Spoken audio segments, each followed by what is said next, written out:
Hello friends, welcome to crazy GK trick. दोस्तों, NTPC exam को ध्यान में रखते हुए जीएस की हमारी वीडियो मॉक टेस्ट सीरीज चल रही है।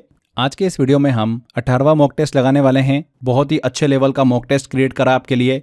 फ्रेंड्स, अगर आप इस मॉक टेस्ट के अंदर 30+ स्कोर करते हो, विच मीन्स आपका सिलेक्शन कोई भी नहीं रोक सकता। 101% में लिख के दे सकता हूँ कि CBT 1 आपका क्लियर होगा, बट शर्त है कि इस मॉक टेस्ट के अंदर आपको 30+ स्कोर करना है। देखो, 20 वीडियो की हमारी ये सीरीज है। 20 मॉक टेस्ट लगाएंगे हम एग्जाम से पहले। डेली सुबह 7:30 बजे एग्जाम तक हम ये मॉक टेस्ट लगाने वाले हैं। आपको एक भी मॉक टेस्ट स्किप नहीं करना है। हर एक मॉक टेस्ट आपको अपनी गलती बताएगा। सेल्फ एनालिसिस के थ्रू आप अपने स्कोर को लगभग 25 से 30% यहाँ पर बढ़ा सकते हैं। जो भी स्टूडेंट लास्ट तक टिकेगा, मतलब लास्ट मॉक टेस्ट तक मेरे साथ जाएगा, 100% वो एग्जाम को क्रैक करेगा। देखिए, इससे पहले हम 17 मॉक टेस्ट कंप्लीट कर चुके हैं। अगर आपने वो मॉक टेस्ट नहीं लगाए तो आप प्लेलिस्ट को फॉलो कर लीजिए, वहाँ से आप प्रीवियस मॉक टेस्ट को भी लगा सकते हैं। लास्ट में टेस्ट लगाने के बाद आपका स्कोर क्या रहता है वो कमेंट बॉक्स में आप ज़रूर बताइएगा। अच्छा, लेक्चर स्टार्ट करें उससे पहले कुछ ज़रूरी इंस्ट्रक्शन है इस टेस्ट को लगाने के लिए। पहले एक बार जल्दी से हम वो कवर कर लेते हैं, फिर हम टेस्ट की तरफ चलेंगे। पहला, सीरियस बनो। बिस्तर पर लेटे हो तो उठ जाओ। हमको बैठना है टेबल कुर्सी पर, ठीक है। कोई भी टाइम पास वीडियो नहीं होगा। तुम्हारा रियल प्रैक्टिस टेस्ट है, क्योंकि जिस तरीके से तुम प्रैक्टिस करोगे उसी तरीके से पेपर में परफॉर्मेंस होने वाली है। तो पहला चीज़ समझ में आ गया, हमको बिस्तर पर लेटे लेटे वीडियो नहीं देखना है। टेबल कुर्सी पकड़ लो, टेबल कुर्सी पर बैठकर हमको ये वीडियो कंप्लीट करना है, ये टेस्ट लगाना है। दूसरा रूल ये है कि 1 से 40 तक कॉपी के अंदर एक नंबरिंग कर लो। जो भी आपका क्वेश्चन सही हो रहा है या गलत हो रहा है, आपको यहाँ पर टिक करते हुए चलना है। पहला क्वेश्चन अगर सही होता है तो टिक कर दीजिएगा, दूसरा क्वेश्चन गलत हो रहा है तो गलत करना है, तीसरा क्वेश्चन सही हो रहा है तो सही करना है टिक हमको, ठीक है। लास्ट में हम पूरा स्कोर देखेंगे हमारा कि हम कितना स्कोर कर पा रहे हैं। इसमें मैंने कुछ आपके लिए टारगेट भी रखा है। अगर आप 30+ स्कोर कर लेते हो, विच मीन्स NTPC CBT 1 आपका लगभग निकल ही गया है। अगर आपका स्कोर 25 से 30 के बीच में है तो आप बाउंड्री लाइन पर हो। थोड़ी सी मेहनत की आपको ज़रूरत है, तो जो गलती हो रही है उसको पहचानो और प्रैक्टिस करो। और 25 से अगर कम स्कोर आ रहा है आपका तो घबराना नहीं है, अभी भी समय है। अच्छे से रिवीजन करो। जो मैंने आपको 10,000 NTPC के 1-लाइनर दिए हैं उनको पढ़ो। यूट्यूब के ऊपर जो मेरी GS की मास्टर सीरीज चल रही है NTPC की, उसको फॉलो करो। आपका स्कोर 30+ हो जाएगा। तीसरा रूल है, एक बार में आपको पूरा टेस्ट लगाना है। टुकड़ों टुकड़ों में मत बांट देना इसको कि 10 क्वेश्चन तो हमने सुबह लगा लिए, 15 क्वेश्चन शाम को लगा लिए, तो ऐसे नहीं चलेगा। जैसा एग्जाम हॉल में बैठते हो ना, वैसे ही पूरा मॉक टेस्ट लगाना है, एक बार में, बिना रुके, बिना डिस्ट्रैक्शन के साथ में। क्लियर? चौथा रूल है, आखिरी रूल, मैं हर एक क्वेश्चन को क्लियर पढ़ूंगा ऑप्शन के साथ में। फिर आपको 5 सेकेंड मिलेंगे। 5 सेकेंड में आपको अपना फाइनल आंसर डिसाइड करना है। उसके बाद में मैं आपको करेक्ट आंसर बताऊंगा इन शॉर्ट एक्सप्लेनेशन। इस तरीके से न सिर्फ प्रैक्टिस होगी बल्कि हर सवाल के पीछे का आपको कॉन्सेप्ट भी क्लियर हो जाएगा। क्लियर हो गया फ्रेंड्स? स्टार्ट करने से पहले एक और चीज़, अगर इस पूरे टेस्ट का आपको बाद में प्रैक्टिस करना है तो जो 10,000 1-लाइनर मैंने GS के दिए हैं आपको NTPC के लिए, 29 रुपीज़ का पैकेज है वो। इसी पैकेज में ये 20 वीडियो टेस्ट आपको मिल जाएंगे। वहाँ पर भी आप इस टेस्ट के प्रैक्टिस कर सकते हैं। अगर अभी भी आपने 29 रुपीज़ वाला अगर वो GS का पैकेज नहीं लिया है 10,000 1-लाइनर का, तो डिस्क्रिप्शन बॉक्स में लिंक दे रखा है, कमेंट बॉक्स में भी लिंक दे रखा है, वहाँ पर क्लिक कर आप ले सकते हैं। इसके अलावा crazy GK trick application download करोगे तो फाउंडेशन कोर्स का ऑप्शन दिखेगा। इसमें कोर्स बाय अक्षय सर वाला फोल्डर है, इसमें जाओगे, वहाँ से आप एनरोल कर सकते हो, ठीक है। तो ये कुछ ज़रूरी इन्फॉर्मेशन थी स्टार्ट करने से पहले। अब हम टेस्ट की तरफ जा रहे हैं, तो रेडी हो जाइए, शुरू करते हैं। पहला क्वेश्चन है, टेबल टेनिस में उस अवधि को क्या कहा जाता है जब गेंद खेल में होती है? ऑप्शन है लेट, पॉइंट, ऑब्स्ट्रक्शन या रैली।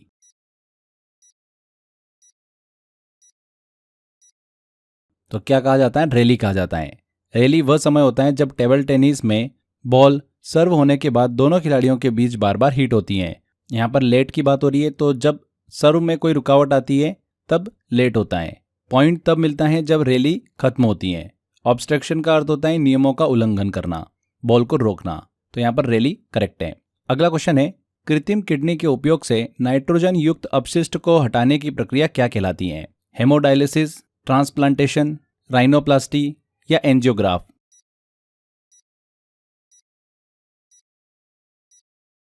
तो क्या कहा जाता है? हेमोडायलिसिस। एक मेडिकल प्रक्रिया होती है जिसमें डायलिसिस मशीन के माध्यम से खून को साफ किया जाता है। तो यहाँ पर यह आंसर सही होगा। ट्रांसप्लांटेशन की बात करें तो उसमें अंग बदले जाते हैं। राइनोप्लास्टी नाक की सर्जरी है, वहीं एंजियोग्राम जो है आर्टरीज की इमेजिंग प्रक्रिया है। अगला क्वेश्चन लेते हैं, अंतर्राष्ट्रीय बुकर पुरस्कार के लिए शॉर्टलिस्ट होने वाली पहली कन्नड़ भाषा की किताब कौन सी है? हार्टलैम्प, संस्कार, पर्व या अवर्णा?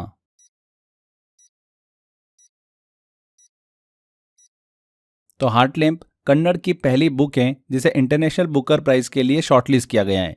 ये बुक मानवीय संवेदनाओं और स्पिरिचुअल जर्नी पर आधारित है। A answer. मैडम मेफी त्योहार किस राज्य में मनाया जाता है? नागालैंड, त्रिपुरा, मणिपुर या असम?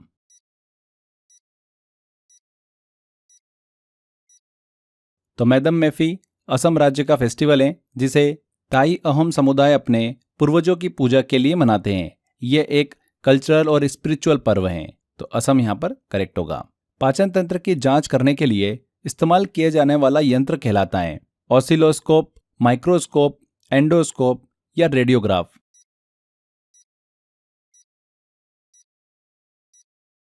तो एंडोस्कोप एक फ्लेक्सिबल ट्यूब होता है जिसमें कैमरा और लाइट लगे होते हैं, जो डाइजेस्टिव ट्रैक्ट को ऑब्जर्व करने के लिए इस्तेमाल होता है। तो यहाँ पर एंडोस्कोप, सी आंसर। अगला है, बोचे एक पारंपरिक दूल्हे की तलवार है जिसे आदिवासी विवाह समारोह के दौरान किस राज्य में पहना जाता है? आंध्र प्रदेश, उत्तर प्रदेश, मध्य प्रदेश या अरुणाचल प्रदेश?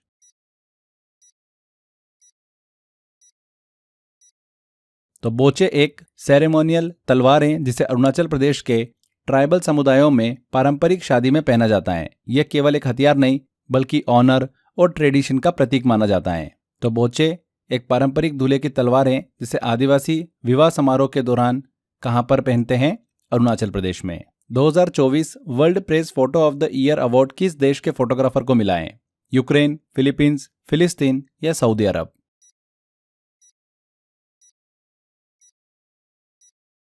तो फोटोग्राफर है मोहम्मद सालेम, जो गाजा स्ट्रिप से हैं। उन्होंने basically 2024 world press photo of the year award अपने नाम किया है। उनकी फोटो में एक ग्रीविंग मतलब शोक में डूबी महिला अपनी नीस मतलब भतीजी को गले लगाए हुए थी, जो इजरायली हमले में मारी गई थी। इस इमेज ने दुनिया भर में मानवता की गहराई और युद्ध की त्रासदी को दर्शाया था, और ये इमेज कैप्चर करी थी मोहम्मद सालेम ने, जो कि फिलिस्तीन से आते हैं। तो सी आंसर यहाँ पर करेक्ट होगा। किस संविधान संशोधन ने लोकसभा में 2 एंग्लो इंडियन सदस्यों के नामांकन की व्यवस्था समाप्त की है? 102वां संविधान संशोधन, 103वां संविधान संशोधन, 104वां संविधान संशोधन या 105वां संविधान संशोधन?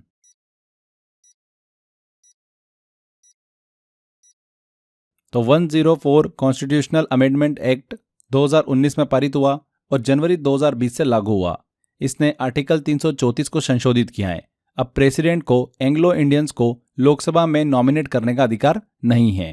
पहले होता था 2 एंग्लो इंडियन सदस्यों को नॉमिनेट करने की व्यवस्था थी, जो कि अब समाप्त कर दी गई है 104 संविधान संशोधन के तहत। C answer.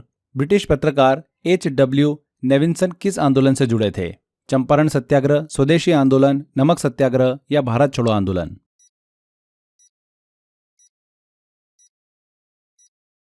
तो H.W. नेविन्सन एक ब्रिटिश जर्नलिस्ट और ह्यूमन राइट एक्टिविस्ट थे। उन्होंने बंगाल पार्टीशन, बंगाल विभाजन 1905 के बाद शुरू हुए स्वदेशी आंदोलन को समर्थन दिया था। उनके लेखन ने ब्रिटिश पार्लियामेंट में भारतीयों की स्थिति जो है वो उजागर की थी। तो स्वदेशी आंदोलन। विंजीजम इंटरनेशनल सी पोर्ट किस राज्य में स्थित है? तमिलनाडु, आंध्र प्रदेश, केरल या कर्नाटका?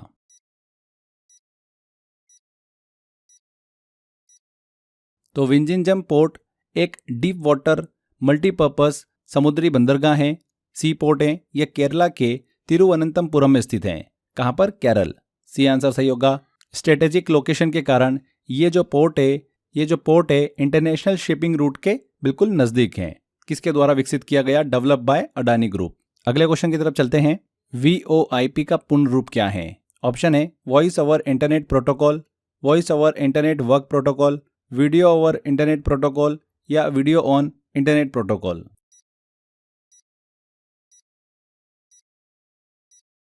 तो VoIP का पूर्ण रूप है वॉइस ओवर इंटरनेट प्रोटोकॉल।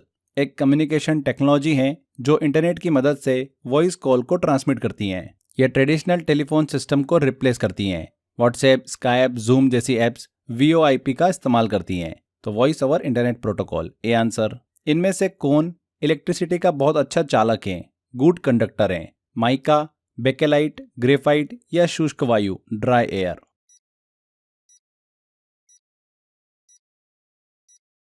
तो करेक्ट आंसर है इसका ग्रेफाइट। ग्रेफाइट एक्सीलेंट कंडक्टर है, बहुत अच्छा चालक है इलेक्ट्रिसिटी का।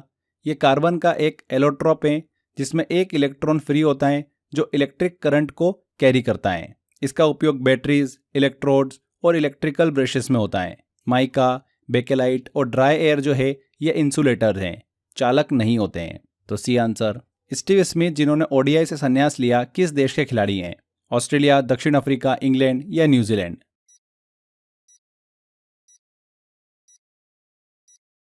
तो स्टीव स्मिथ ऑस्ट्रेलिया के क्रिकेटर हैं, उन्होंने हाल ही में ओडीआई क्रिकेट से संन्यास लिया है। किस देश के खिलाड़ी हैं? ऑस्ट्रेलिया के। अंतरिम मंत्रिमंडल में रक्षा मंत्री कौन थे?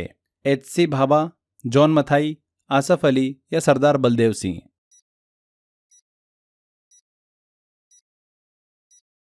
तो सरदार बलदेव सिंह इंटरिम कैबिनेट जो थी, अंतरिम मंत्रिमंडल, उसके डिफेंस मिनिस्टर थे, रक्षा मंत्री। ये सरकार 2 सितंबर 1946 को बनी थी और इंडिपेंडेंस से पहले काम कर रही थी। आगे चलकर वो स्वतंत्र भारत के पहले रक्षा मंत्री भी बने। उनके साथ नेहरू, पटेल और राजेंद्र प्रसाद जैसे वरिष्ठ नेता भी इस कैबिनेट का हिस्सा थे। D answer. नेक्स्ट है, लॉर्ड विलियम बेंटिक के कार्यकाल में 1829 में कौन सा सुधार आंदोलन हुआ? सती प्रथा का प्रतिषेध, व्यपगत का सिद्धांत, विधवा विवाह या मॉर्लेमेंटो सुधार?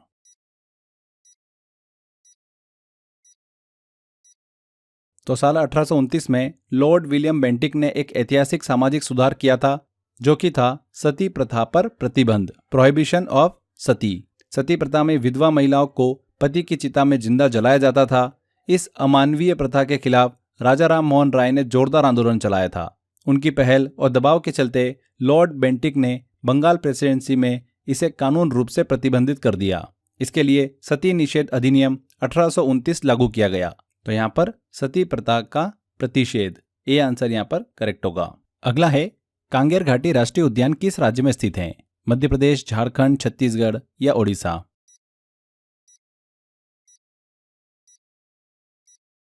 तो Kanger valley national park Chhattisgarh के बस्तर जिले में स्थित है। यह पार्क अपने डेंस फॉरेस्ट, घने जंगल, चूना पत्थर की गुफाएं और समृद्ध जैव विविधता के लिए बहुत ज़्यादा प्रसिद्ध है। 1982 में इसे राष्ट्रीय उद्यान घोषित किया गया था। यहाँ की कुटुमसर गुफाएं और कांगेर नदी इसे विशिष्ट पहचान देती है। तो छत्तीसगढ़ में स्थित है। अगला है, हुमायूं नामा किसने लिखा था? गुलबदन बेगम, बाबर, अकबर या नूरजहां?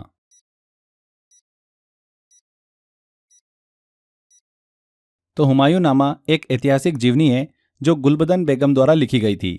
यह बाबर की पुत्री और हुमायूं की बहन थी। यह फारसी भाषा में लिखा गया एकमात्र ऐसा ग्रंथ है जिसे किसी महिला ने लिखा है। इसमें मुगल दरबार के पॉलिटिकल, सोशल, सामाजिक और पारिवारिक पक्षों का जीवन चित्रण है। तो गुलबदन बेगम, ए आंसर करेक्ट है।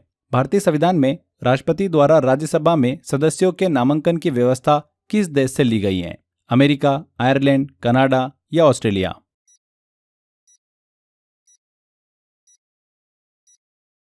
तो article 80 of the Indian constitution क्या बोलता है कि प्रेसिडेंट को यह अधिकार है कि वे 12 मेंबर्स को राज्यसभा में नामित कर सकता है। ये व्यवस्था आयरलैंड के संविधान से ली गई है।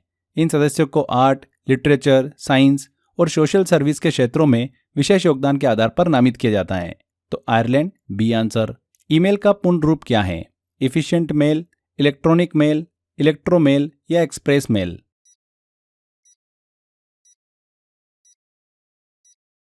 तो ईमेल का फुल फॉर्म क्या है? इलेक्ट्रॉनिक मेल एक डिजिटल कम्युनिकेशन मेथड है। इसका उपयोग मैसेजेस, डॉक्यूमेंट, मीडिया फाइल, इनको इलेक्ट्रॉनिकली भेजने और प्राप्त करने के लिए इसका उपयोग होता है। यह पारंपरिक पत्रों की तुलना में इंस्टेंट और कॉस्ट फ्री होता है। जीमेल, आउटलुक, याहू मेल, ये सभी। तो electronic mail, B answer. Bharat APMU शुरू करने वाला दुनिया का कौन सा देश बना है? 15वां, 16वां, 17वां या 18वां?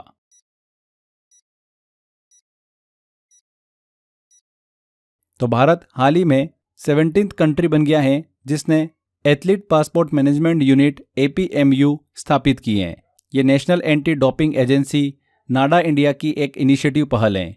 यह यूनिट एथलीट बायोलॉजिकल पासपोर्ट से जुड़ी डेटा एनालिसिस करती है। इसका उद्देश्य है साइंटिफिक एंटी डोपिंग उपायों को बढ़ावा देना। यहाँ पर 17वां, सी आंसर करेक्ट है। यहाँ पर आगे बढ़ें, 20 सेकंड के अंदर जल्दी से मैं एक छोटी सी इन्फॉर्मेशन आपको दे देता हूँ। लास्ट टाइम के लिए एनटीपीसी का कंप्लीट पैकेज हमने आपके लिए अवेलेबल करा दिया है। जीएस, मैथ्स एंड रीजनिंग तीनों की यहाँ पर आपको ई बुक मिल जाएगी इस पैकेज के अंदर। मैथ्स के टॉपिक वाइज आपको यहाँ पर ई बुक मिल जाएगी विथ सॉल्यूशन के साथ में। ऐसे रीजनिंग की भी मिल जाएगी एंड जीएस के आपको यहाँ पर लास्ट टाइम रिवीजन के लिए 1 लाइनर दिए गए हैं। तो 64 रुपीज़ का पैकेज है मात्र, ये आप ले सकते हैं इसको। डिस्क्रिप्शन बॉक्स और कमेंट बॉक्स में लिंक दे रखा है। इसके अलावा क्रेजी जीके ट्रिक एप्लीकेशन में जाएंगे, फाउंडेशन कोर्स में कोर्स बाय अक्षय सर वाला फोल्डर दिखेगा, इसमें जाएंगे तो ये पैकेज आपको मिल जाएगा। इसमें डेली एक मॉक टेस्ट भी हम आपके लिए अवेलेबल करा रहे हैं, जिससे कि आप सेल्फ एनालिसिस कर सकते हैं, प्रैक्टिस कर सकते हैं। तो एक छोटी सी इन्फॉर्मेशन थी। चलिए अगला क्वेश्चन लेते हैं। 17वीं शताब्दी में आइजक न्यूटन ने किस प्रकार की दूरबीन का आविष्कार किया जिसमें सामान्य लेंस की जगह पर अवतल दर्पण का प्रयोग हुआ था? Traditional telescope, Galilean telescope, reflecting telescope या रिफ्रैक्टिंग टेलीस्कोप?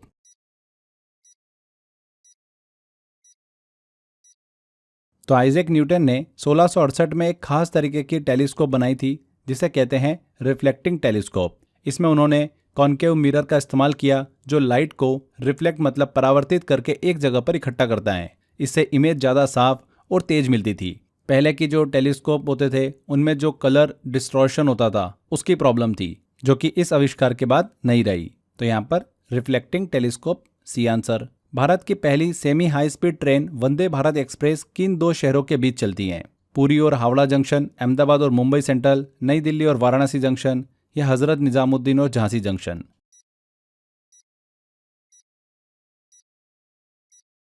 तो भारत की पहली semi high speed train Vande Bharat express, इसे पहले ट्रेन 18 के नाम से जाना जाता था, 2019 में फरवरी में प्रधानमंत्री नरेंद्र मोदी द्वारा नई दिल्ली से वाराणसी के बीच में शुरू की गई थी।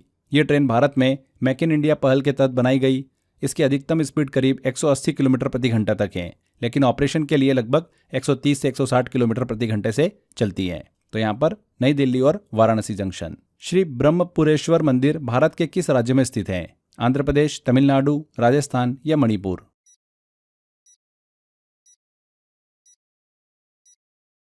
तो श्री ब्रह्मपुरेश्वर मंदिर भारत के तमिलनाडु राज्य के तिरुपतुर में स्थित है। ये मंदिर भगवान शिव को समर्पित है और इसे ब्रह्मा से भी जोड़ा जाता है। मान्यता है कि यहाँ पर भगवान ब्रह्मा ने तपस्या की थी जिससे उनका भाग्य सुधरा था, इसलिए इस मंदिर को भाग्य बदलने वाला मंदिर भी कहा जाता है। Temple that change faith. इस मंदिर में शिवलिंग के साथ साथ ब्रह्मा की दुर्लभ मूर्ति भी स्थित है जो इसे विशेष बनाती हैं। कहाँ पर स्थित है? तमिलनाडु में।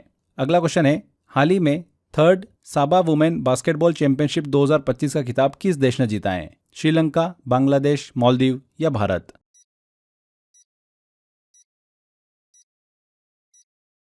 तो भारत ने हाल ही में आयोजित 3rd साबा वुमेन्स बास्केटबॉल चैंपियनशिप 2025 का खिताब जीता है। इस टूर्नामेंट का आयोजन फरवरी में किया गया नई दिल्ली में। फाइनल में भारत ने मालदीव को 107-32 के बड़े अंतर से हराकर ये टूर्नामेंट अपने नाम किया है। यह भारत की इस चैंपियनशिप में पहली भागीदारी थी और पहली बार में भारत ने खिताब जीता है। तो डी आंसर। पालक में निम्न में से कौन सा अम्ल पाया जाता है? Formic acid, lactic acid, citric acid या ऑक्जेलिक एसिड?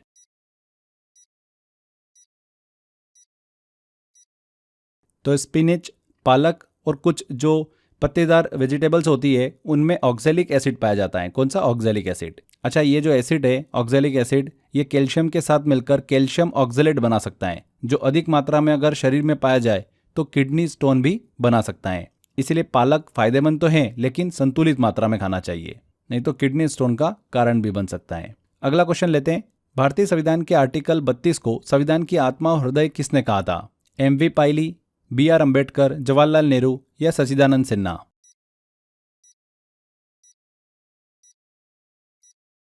तो डॉक्टर भीमराव अंबेडकर, जो भारतीय संविधान सभा की मसौदा समिति के अध्यक्ष थे, उन्होंने आर्टिकल 32 को संविधान का हार्ट एंड सोल कहा है, हृदय और आत्मा कहा है, क्योंकि यह नागरिकों के मौलिक अधिकारों के उल्लंघन के विरुद्ध सीधे सुप्रीम कोर्ट में याचिका दायर करने का अधिकार देता है। ये एक सशक्त न्यायिक हथियार है जो नागरिकों के अधिकारों की रक्षा करता है। तो बी.आर. अम्बेडकर। नेक्स्ट है, विदेशी धरती पर फहराया जाने वाला प्रथम भारतीय ध्वज भिकाजी कामा द्वारा 1907 में कहां पर फहराया गया था? रूस, इंग्लैंड, फ्रांस या जर्मनी?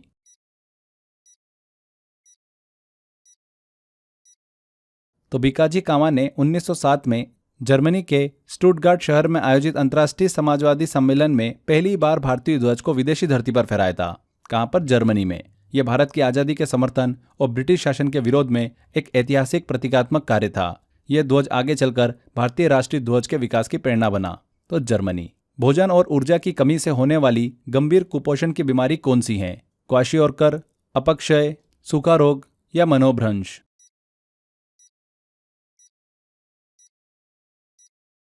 तो सूखा रोग जो है, मरासमस, एक गंभीर कुपोषण की स्थिति है जो तब होती है जब व्यक्ति को लंबे समय तक पर्याप्त भोजन और ऊर्जा नहीं मिलती है। ये आमतौर पर 1 वर्ष से कम उम्र के बच्चों में देखा जाता है। इसमें शरीर की वसा और मांसपेशियां तेजी से खत्म हो जाती हैं और बच्चा बहुत ही कमजोर और सूखा और हड्डियों जैसा दिखने लगता है। तो सूखा रोग सी आंसर। भारत में स्टारलिंक के जरिए इंटरनेट सेवा उपलब्ध कराने के लिए स्पेसएक्स ने किस कंपनी के साथ समझौता किया है? MTNL, वोडाफोन आइडिया, एयरटेल या BSNL?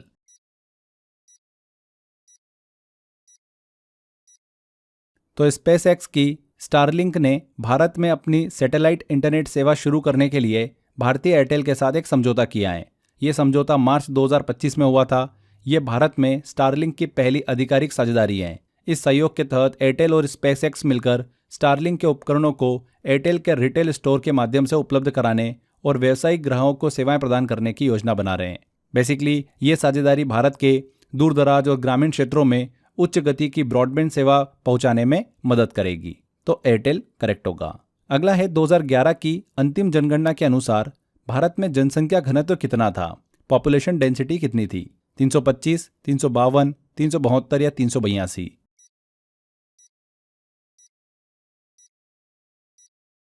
तो जनसंख्या घनत्व का मतलब क्या होता है? प्रति वर्ग किलोमीटर में रहने वाले लोगों की संख्या।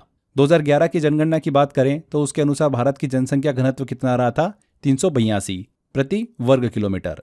ये आंकड़ा 2001 की जनगणना में 324 व्यक्ति प्रति वर्ग किलोमीटर था, यानी पिछले 10 वर्षों में इसमें 18% से अधिक वृद्धि हुई है।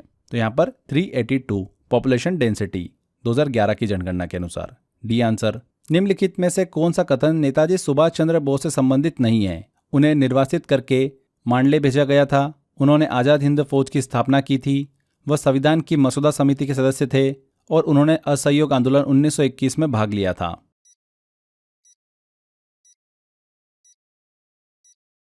तो सुभाष चंद्र बोस का भारतीय स्वतंत्रता संग्राम में अहम योगदान रहा, लेकिन वे संविधान सभा या फिर मसौदा समिति के सदस्य नहीं थे। ड्राफ्टिंग कमेटी, मसौदा समिति ड्राफ्टिंग कमेटी की अध्यक्षता डॉक्टर भीमराव अंबेडकर ने की थी और यह बनी थी 1947 में। उस समय तक नेताजी द्वितीय विश्व युद्ध के दौरान लापता हो चुके थे। 1945 में कथित विमान दुर्घटना में उनकी मृत्यु मानी जाती है। बाकी सभी अगर विकल्प देखेंगे तो सारे विकल्प बिल्कुल करेक्ट हैं। नेक्स्ट है, भारत के किस राज्य को प्राचीन समय में कामरूप के नाम से भी जाना जाता था? असम, बिहार, उड़ीसा या पश्चिम बंगाल?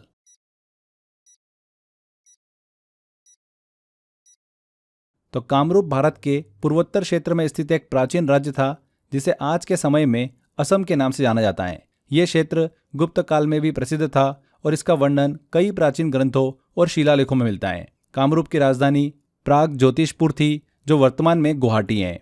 यह क्षेत्र तांत्रिक परंपरा, शक्ति उपासना और कामाख्या मंदिर के लिए बहुत ही प्रसिद्ध है। तो असम करेक्ट होगा। अगला है, ट्रांस हिमालय में कौन कौन से पर्वत शामिल हैं? कारकोरम, लद्दाख, कैलाश और जास्कर। ये 4 ऑप्शन दे रखे हैं, इसमें हमको बताना है।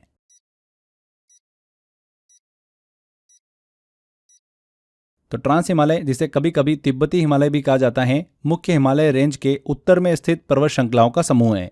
इसमें अगर प्रमुख रेंज की बात करें हम, तो कारकोरम रेंज सबसे ऊंची रेंज है, जिसमें केटू गॉडविन ऑस्टिन स्थित है, जो भारत की सर्वोच्च ऊंची चोटी है। लद्दाख रेंज कारकोरम और जास्कर के बीच स्थित है।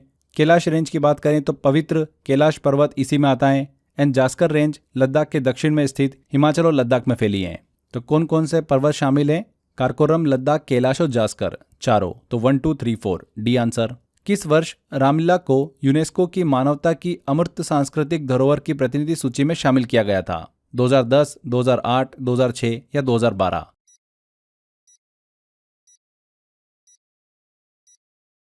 तो रामलीला, जो कि रामायण की कहानियों पर आधारित एक पारंपरिक नाट्य मंचन है, भारत की एक प्राचीन और जीवंत सांस्कृतिक परंपरा है। यह न केवल धार्मिक भावनाओं से जुड़ी हैं, बल्कि स्थानीय समुदायों को एकजुट भी करती हैं। 2008 में यूनेस्को ने रामलीला को representative list of the intangible culture heritage of humanity में शामिल किया है। इससे यह साबित होता है कि रामलीला सिर्फ भारत में नहीं बल्कि विश्व सांस्कृतिक विरासत के रूप में भी मान्य है। तो 2008। नेक्स्ट क्वेश्चन तरफ चलते हैं। मनुष्यों में जो मांसपेशियों को हड्डियों से जोड़ने वाला ऊतक होता है क्या कहलाता है? कंडरा, तंतु, तंत्रिकाक्ष या उर्विका?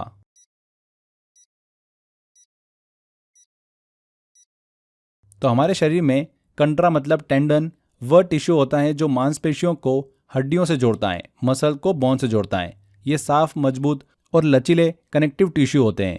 जब मांसपेशियां कॉन्ट्रैक्ट होती है, संकुचित होती है, तो ये टेंडन हड्डियों को खींचते हैं जिससे हिलना डुलना संभव होता है। तो यहाँ पर कंडरा टेंडन ए आंसर। निम्नलिखित में से कौन भारतीय रेलवे का शुभंकर है? मस्कट है। मॉरिस बिल्ली, मुरुगन मोर, नंदी बैल या भोलू हाथी?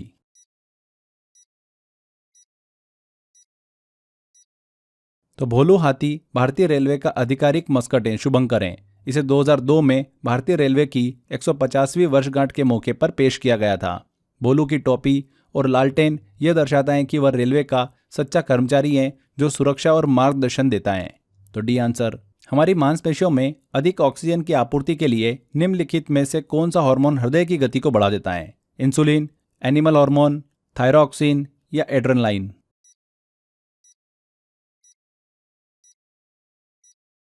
तो एड्रेनलाइन एक इमरजेंसी हार्मोन है जो तनाव या डर की स्थिति में हृदय की गति बढ़ा देता है। इससे शरीर की मांसपेशियों को अधिक ऑक्सीजन और ऊर्जा मिलती है। इंसुलिन जो होता है शुगर को कंट्रोल करता है। थायरॉक्सिन मेटाबॉलिज्म से जुड़ा होता है लेकिन तत्काल हार्ट रेट नहीं बढ़ाता है। तनाव या फिर फाइट और फ्लाइट स्थिति में हृदय की गति बढ़ाने का काम एड्रेनलाइन हार्मोन करता है। D answer. राष्ट्रपति के चुनाव का उल्लेख संविधान के आर्टिकल 54 में किया गया है। निम्नलिखित में से कौन राष्ट्रपति के चुनाव में भाग नहीं लेता है? लोकसभा के निर्वाचित सदस्य, दिल्ली विधानसभा के निर्वाचित सदस्य, उत्तर प्रदेश विधानसभा के निर्वाचित सदस्य या राज्यसभा के निर्वाचित सदस्य?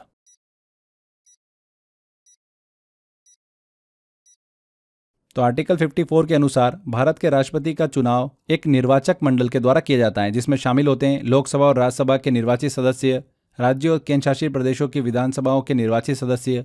लेकिन राज्यों की विधान परिषदों के सदस्य, चाहे वे निर्वाचित हो या फिर नामांकित हो, राष्ट्रपति के चुनाव में भाग नहीं लेते हैं। ध्यान रखिएगा कौन कौन शामिल नहीं होते हैं? राज्यसभा और लोकसभा के मनोनीत सदस्य और विधान परिषद लेजिस्लेटिव काउंसिल के सदस्य। यहाँ पर सी आंसर करेक्ट होगा, उत्तर प्रदेश विधान परिषद के निर्वाचित सदस्य। अगला है अंडमान और निकोबार द्वीप समूह की सबसे ऊंची चोटी पलियन चोटी मतलब सैडल पीक कहाँ पर स्थित है? ग्रेट निकोबार में, मिडिल अंडमान में, लिटिल अंडमान में या फिर नॉर्थ अंडमान में?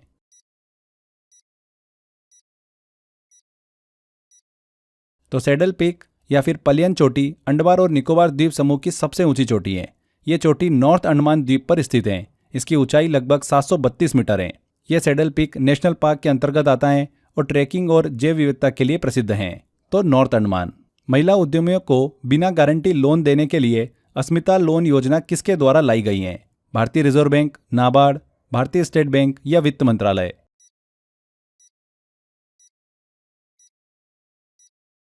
तो एसबीआई ने अस्मिता नामक एक विशेष लोन योजना शुरू करी है जो महिला उद्यमियों को बिना किसी गारंटी के लोन प्रदान करती है।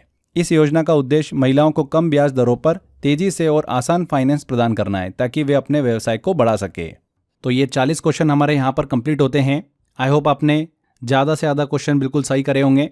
जिन भी स्टूडेंट्स ने 1000 अगर वन लाइनर को ध्यान से पढ़ा होगा और जो भी मैंने क्वेश्चंस अभी यूट्यूब पे सॉल्व कराए मास्टर वीडियो सीरीज़ के अंतर्गत, उन्होंने सारे क्वेश्चन बड़ी आसानी से बना लिए होंगे। अब आपको करना ये है कि जो भी आपका स्कोर आया है उसको कमेंट बॉक्स में कमेंट करिएगा।